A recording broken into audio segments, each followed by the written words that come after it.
Une fois qu'on est en personne, de quoi qu'on parle? C'est quoi les sujets de conversation qui vont faire de l'impact? Alors, tu es en première date, deuxième date ou troisième date, et on est dans les débuts, puis là, on se dit, OK, j'ai une femme devant moi, je lui parle de quoi? Ce qu'il ne faut pas, c'est qu'il ne faut pas que tu lui parles de tes ex. Alors, ce qui est intéressant ici, c'est que l'homme, il se dit, ben, c'est pas parce que je parle de mon ex que je pense encore à elle. Parce que dans ma tête, si par exemple, toi, tu me dis que tu ne files pas trop, que tu as des tendances dépressives, bien, je te dis que j'étais avec mon ex et elle était dépressive. Donc, je veux te démontrer que je comprends ça, que j'ai cette expertise-là et que je veux pouvoir te supporter. Ça, c'est la psychologie homme, là. OK? Mais la femme, elle se dit, non, si tu parles de ton ex, c'est parce que tu penses encore à elle, tu es dans le passé, ton passé n'est pas réglé. Oh! Toute une différence, ça. Alors, je me présente, moi, c'est David Paré. Depuis 2013, moi et mon équipe, on a accompagné des milliers de personnes des quatre coins du Québec dans le but qui attire la personne qui leur convient et pour devenir la meilleure version de soi-même. Comment? En apprenant la psychologie homme-femme et cette communication homme-femme-là cachée. Donc, je reviens sur les sujets de conversation qui vont faire de l'impact. J'ai dit ce qu'il ne fallait pas faire, parler de ses ex.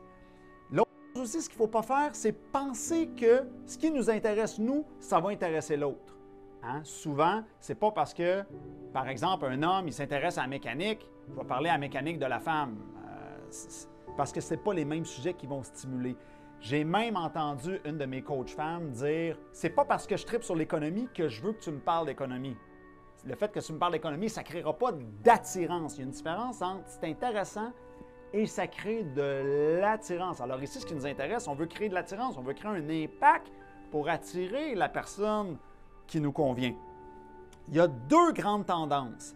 La première tendance pour les hommes, c'est de parler de choses intangibles. Donc l'homme, s'il veut percuter la femme, il doit parler de choses intangibles. La femme, si elle veut percuter l'homme, elle doit parler de choses tangibles. Bien sûr, ça, c'est des grandes tendances, une règle générale que je te fais. Mais c'est quoi quelque chose d'intangible? C'est tout ce qui ne se voit pas et tout ce qui ne se touche pas. C'est quoi quelque chose de tangible? C'est quelque chose de très concret. Ça se touche. OK? On peut le voir. Donc, juste de retenir ça, c'est déjà un game changer. Donc, si tu es un homme, par exemple, tu pourrais parler de relation homme-femme, de communication homme-femme, les émotions. On ne peut pas prendre les émotions, les vies antérieures. Je vais te raconter, je suis allé voir une voyante, il faut que je te conte ça. La fille, là, est accrochée comme ça. Et le contraire, ben là, je suis allé voir une voyante, tu dis ça à un homme, whoop, là, t'en perds une gang. OK? Donc, ce n'est pas les mêmes choses qui vont percuter. Côté femme, si on veut percuter l'homme, tu as juste à t'intéresser à lui.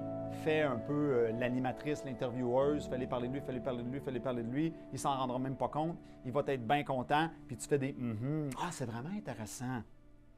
Donc, j'espère que ça a pu t'aiguiller, ces conseils-là, et je te dis à la prochaine.